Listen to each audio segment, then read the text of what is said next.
Queridos fieles, nos hallamos el día de hoy ya en el tercer domingo de Cuaresma. Cuando menos pensemos, estaremos ya en Semana Santa. Y en la epístola de hoy, San Pablo, o mejor dicho, la Iglesia, nos pone una vez más un texto de San Pablo en que nos previene contra la impureza. Hace 8 días era una epístola a los tesalonicenses, hoy a los efesios. Y simplemente quería como hacer notar ese detalle, que la Santa Iglesia Católica, tanto en el segundo domingo de Cuaresma y en el que sigue el tercero, tiene la epístola en un grado insistirnos en ese punto tan importante como es la virtud de la castidad, la pureza. Dice San Pablo, la fornicación y toda clase de impureza o avaricia, ni se nombre entre vosotros, ni se nombre. Muy importante. Esos temas, no hay ninguna necesidad de hablar nada con eso relacionado, ni nombrarlo. ¿Y qué decir de tantos chistes de doble sentido? Desgraciadamente, a veces, aún entre los católicos, porque San Pablo no le está hablando a los paganos aquí, le habla a los católicos, a los cristianos, y es muy triste a veces que los mismos católicos, hijos de Dios, prestándose a ese tipo de cosas, chistes de doble sentido, comentarios subidos de tono, cosas todas que nos van preparando y disponiendo para los pecados contra la pureza, cosas más graves. Es un chistecito, padre, es una broma, es algo dicho con ingenio, con gracia. Veremos qué opina Dios. Y yo una vez me topé un texto de San Alfonso María Gregorio, era de prédicas, y él tocaba este tema, y eran las palabras fuertes que él decía parecido, como, padre, es un chiste, y respondía bien duro a esa falsa excusa por la cual a veces somos ligeros en el hablar y en dejar salir alguna palabra no tan casta, o a veces directamente impúdica. Eso sí, bajo el velo de la gracia, del chiste, de la risa, pero por esos dobles sentidos, por debajo está lo otro, y no sabemos, y de pronto nuestro comentario, tal vez en ese momento no, pero después nuestro prójimo lo puede recordar, y viene a la mente el otro sentido que anda por debajo, y puede hasta terminar pecando por nuestra culpa, por un chiste de esos. Entonces, como San Pablo dice, ni se nombre entre nosotros, que no haya nada de esas cosas entre nosotros. E insiste, porque habéis de saber y entender que ningún fornicario o impúdico, al integrar pecados contra la pureza, o avaro, añade la avaricia también, será heredero del reino de Cristo y de Dios. Palabras serias del apóstol. Y hoy en el siglo XXI, de pronto no faltará el que sea liberal y esos curas, ya esos de estamos en el siglo XXI, son épocas distintas. Irse a vivir con la novia, concubinato, unión libre, fornicación, eso ya es normal, no pasa nada. Curas exagerados. San Pablo es claro, ningún fornicario o impúdico será heredero del reino de Dios de Cristo. No se va a salvar, se va a condenar a no ser que se arrepienta de sus pecados y cambie. Es muy importante, es clara la escritura, y es de notar cómo San Pablo, junto con la impureza, también insiste mucho en la avaricia, que era un pecado muy común en los gentiles, pero también a veces entre nosotros. Cuidado, la avaricia, ese deseo desordenado y desmedido de los bienes temporales, las riquezas. Y es de notar que San Pablo dice, o avaro, lo cual viene a ser una idolatría. y San Pablo insiste mucho en esa idea en sus epístolas, que la avaricia es también una especie de idolatría. ¿Por qué?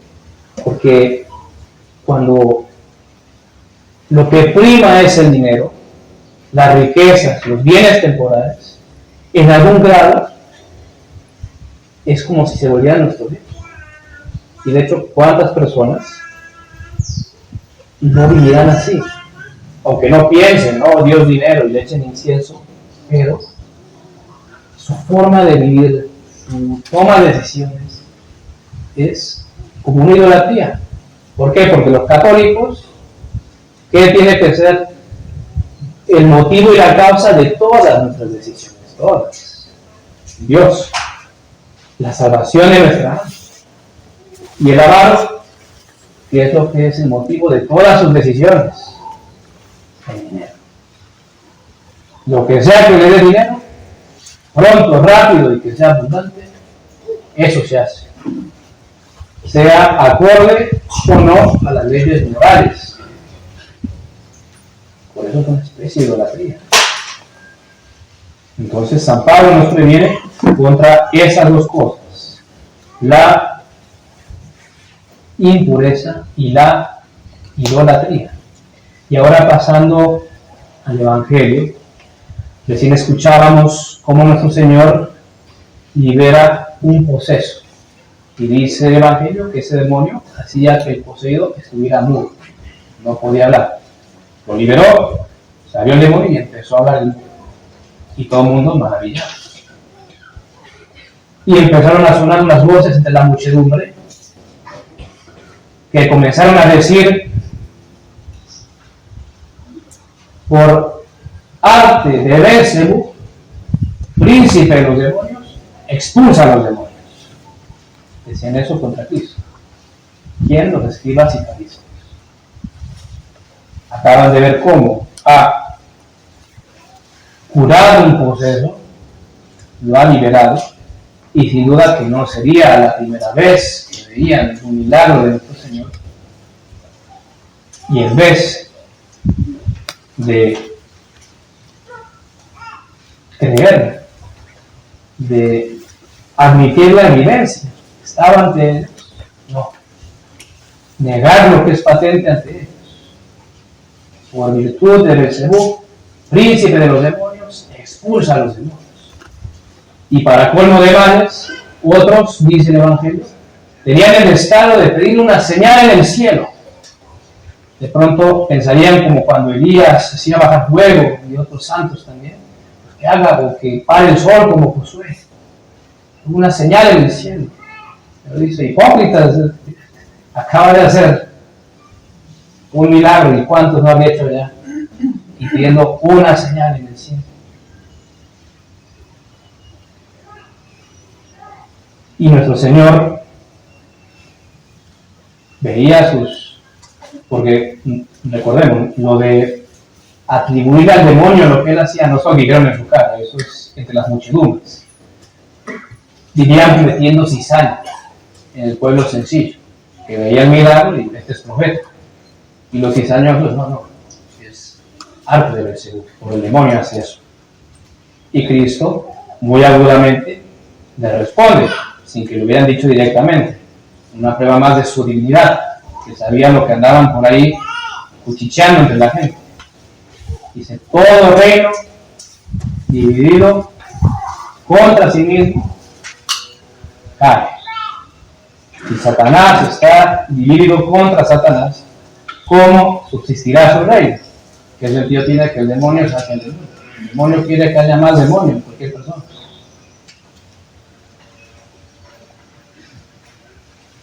Y en otro de los evangelios, que no figura aquí, es cuando Cristo dice esas famosas palabras ante esta negación de los fariseos del milagro que hacían, de que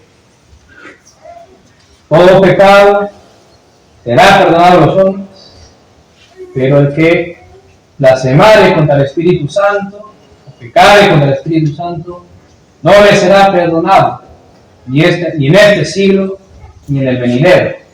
en otros evangelistas, pone estas palabras en este mismo episodio.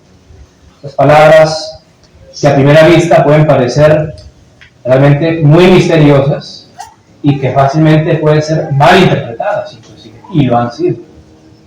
¿Por qué? Porque nunca hay que olvidar que la doctrina católica nos enseña que todo pecado, sea el que fuere, mientras haya arrepentimiento verdadero, se puede perdonar.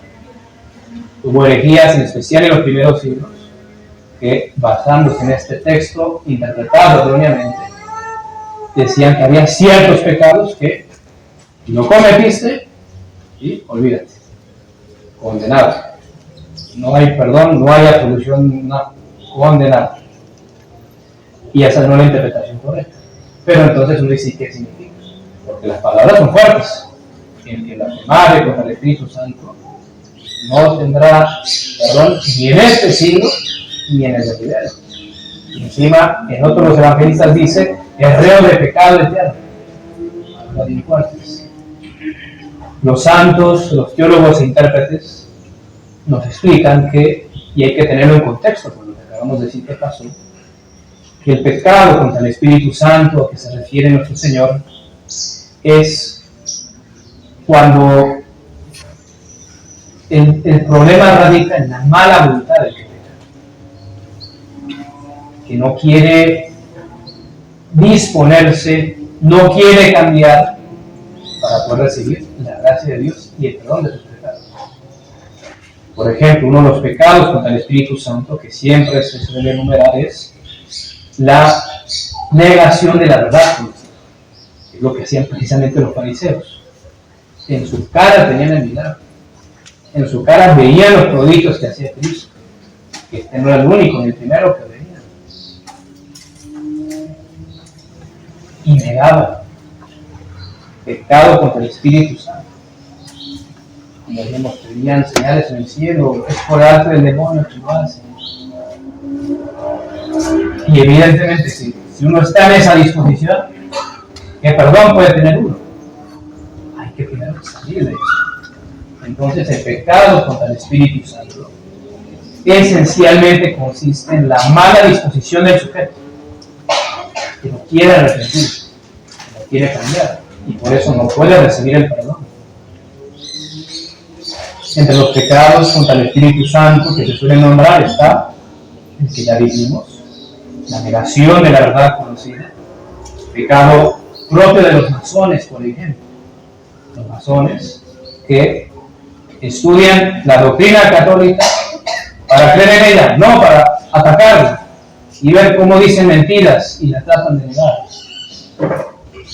También la presunción de salvarse sin buenas obras es un pecado contra el Espíritu Santo. Alguien que diga, no, yo ya estoy salvo, yo soy bueno, no tengo que hacer nada. Que es de hecho un pecado propio de la doctrina protestante, de Lutero. La salvación sin obras que ellos proponen, la pura fe, y que encima no es realmente lo que nosotros entendemos por fe, sino una fiducia ciega, una confianza ciega, en que por creer en Cristo sus méritos cubren mis pecados, y aunque sea igual de pecador y siga pecando igual y mucho más, me voy a salvar sin arrepentimiento ni cambio. Es un pecado contra el Espíritu Santo. También la desesperación es pecado contra el Espíritu Santo, el pecado de Judas. Desesperar de la misericordia de Dios. Yo no puedo tener perdón, esto es demasiado grave, no hay manera. Es un pecado también contra el Espíritu Santo. Como decíamos antes, todo pecado tiene perdón.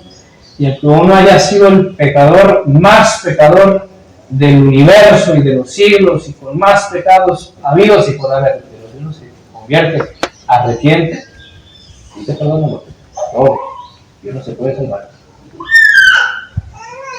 La envidia por el bien espiritual ajeno también se nombran los pecados contra el Espíritu Santo, propio de los fariseos, que a ellos les molestaba ver que los demás tuvieran dones de Dios. Por ejemplo, los gentiles, el desprecio que tenían hacia los gentiles. Y cuando el Evangelio empieza a propagarse, es envidia, es un pecado contra el Espíritu Santo. También la obstinación en el pecado. Es decir, que yo tengo tal pecado, yo me obstino. No quiero dejarlo. Por ejemplo, vivo con fulanita, que no debo vivir con ella. Adulterio, pongamos. Digo que está casada. No, yo no la dejo. No la voy a dejar. Obstinación en el pecado. Y la impenitencia final también. Me suele nombrar. Que parece igual a este último que decíamos, pero no es exactamente lo mismo. Porque impenitencia es no arrepentirse, no querer arrepentirse. Tal vez la mujer con la que viví en adulterio ya se murió antes que mí. Ya murió ya hace años. Y ahora yo, no sé, estoy en mi lecho de muerte, pero, bueno, estuviste mal, arrepiéntete, ¿no? No, yo no me arrepiento de estar con ella. No, y lo volvería a hacer. Si viviera, seguiría con ella. Impenitencia. No arrepentirse de los pecados. Y son cosas que son espantosas, pero pueden ocurrir. Y habrán ocurrido, imagínense, en 2000 años de iglesia. Y aún más en todo el tiempo de la humanidad. No me quiero arrepentir. Y si se fijan en todos estos ejemplos, está lo que decíamos, la mala voluntad de que llega a sabiendas de la verdad. Presume de salvarse sin hacer buenas obras ni arrepentirse. O desespera del perdón de Dios. ¿Cómo lo va a perdonar Dios si él desespera del perdón y no lo busca? La envidia por el bien espiritual ajeno, que cierra la fuente de las gracias. Y es un pecado muy grave. O la obstinación. Si se obstina en su pecado, ¿cómo le va a perdonar Dios? O si tiene impenitencia, lo mismo. Entonces, por eso es un pecado que no tiene perdón, esa mala voluntad. Y estos ejemplos o pecados que hemos dicho, evidentemente no es exhaustivo. Siempre que haya esa mala voluntad, está de por medio el pecado contra el Espíritu Santo. Allí, más que nada, lo que hay que hacer es, si conocemos a alguien que al parecer se halla en esa situación, rezar a Dios que Él cambie esa voluntad. Porque si Él cambia, ahí viene el perdón. Puede venir el perdón. Él tiene que cambiar esa mala voluntad. Y hacia el final del Evangelio de hoy, nos viene también una enseñanza muy importante de nuestro Señor. Recordemos que acaba de liberar un poseso. Y dice a los que lo oyen: cuando un espíritu inmundo sale de un hombre, diríamos cuando alguien se ha convertido, ha expulsado el demonio de su vida, con una buena confesión, la guarda los mandamientos, dice, el espíritu inmundo anda por los desiertos, los lugares áridos, viendo dónde morar. Y como no haya reposo, dice, me volveré a mi casa, ¿de dónde salí? Del hombre donde antes moraba por el pecado. Y dice, vuelve, se encuentra limpia y adornada, porque está en gracia de Dios, es algo. Está hermosa, está limpia, está preciosa, en gracia de Dios. Y como la ve así, toma consigo otros 7 espíritus peores que él, y entrando, moran allí, y viene a ser el estado de este hombre peor que el primero. Entonces nos está aquí previniendo contra las recaídas del pecado. Eso es algo muy de temer en la vida espiritual, tener las recaídas, porque suele ser como dice Cristo en este hombre: alguien que por la gracia de Dios se confesó, sacó el pecado de su vida, está juicioso, rezando, cumpliendo los mandamientos, no ha vuelto a cometer los pecados que antes hacía, y dura así un buen tiempo. Inventémosle 10 años, iba bien. Pero Dios no quiera, llega a recaer y suele ser una catástrofe. Una catástrofe. Y hay muchos que no se levantan, ¿no? Que es lo más lamentable. Algunos sí, no hay que pensar que el que recae ya está condenado irremisiblemente. No. Pero las recaídas deben ser más fuertes, más duras. Y realmente una desgracia, y hay que tenerle mucho miedo a eso. Y por eso estar muy pendiente en nuestras vidas espirituales de la tibieza. La tibieza es el mayor peligro para el alma espiritual. Y es algo tan sutil, tan imperceptible, se va entrando en el alma, uno realmente no se da cuenta. Podríamos decir que casi que hasta que uno dio el trancazo, el azotón, ahí recién uno dice, esto me pasó porque me he vuelto tibio. Porque si en la vida espiritual somos constantes, nos mantenemos bien en nuestras oraciones, huida de las ocasiones, mortificación, todo lo que debemos hacer, con la gracia de Dios, nos mantenemos. Hay momentos de tentación, hay momentos duros, pero nos mantenemos. Entonces hay que estar muy pendientes. Cuidado con la tibieza, cuidado si las oraciones, no que tengamos aridez, pero que empecemos a cortarlas, pues al menos, ahora sí, ahora no. Antes leíamos la Biblia, ahora ni de chiste.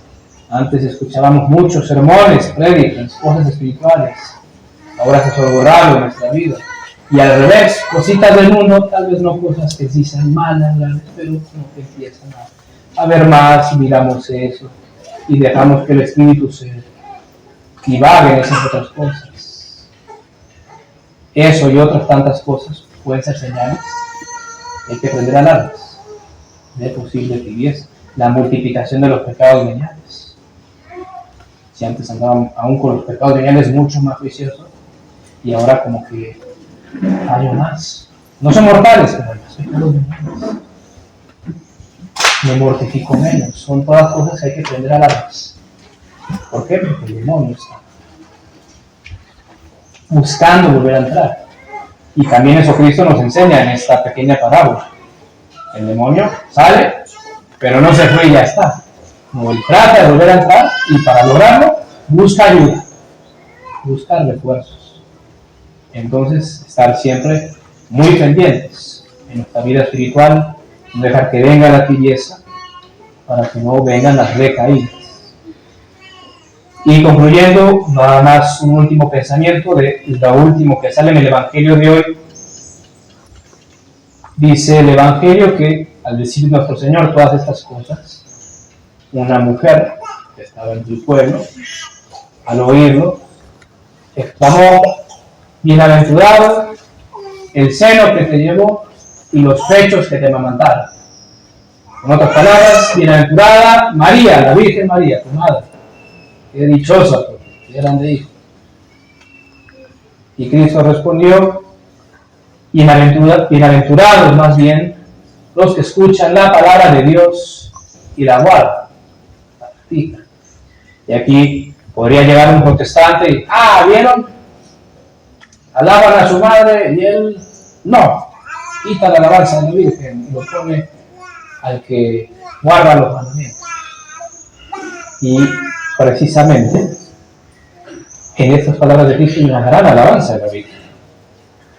Porque como hacen notar los santos, la Virgen María fue bienaventurada, no principalmente por haber amamantado al niño Jesús, haberlo llevado en sus senos a su madre, claro que es un motivo de bienaventuranza, pero no principalmente por eso, sino principalmente por haber creído a Dios, su fe, y cumplir ya más que nadie a cabalidad la voluntad de Dios. Como dice, si no me falla la memoria, San Agustín, creo, que no hubiera concebido a Cristo en su seno, la Virgen Santísima, si antes primero por la fe no lo hubiera concebido. Primero es su santidad grandísima. Y debido a eso, el Verbo Eterno se encarna en esa morada perfectísima que es la Virgen María. Entonces estas palabras, en vez de ser una especie de reprimenda como no, todo lo contrario, es una mayor alabanza para la Virgen, que es bienaventurada, porque mejor que nadie ha escuchado la palabra de Dios y la ha guardado, la ha puesto en práctica. Meditemos estas cosas y pidamos a la Santísima Virgen María que ella nos alcance la gracia de, como ella, poder escuchar la palabra de Dios, los mandamientos, etc., y guardarla, cumplir realmente con lo que Dios nos pide. Ave María Purísima, sin pecado concebida. en nombre del Padre, y del Hijo, y del Espíritu Santo. Amén.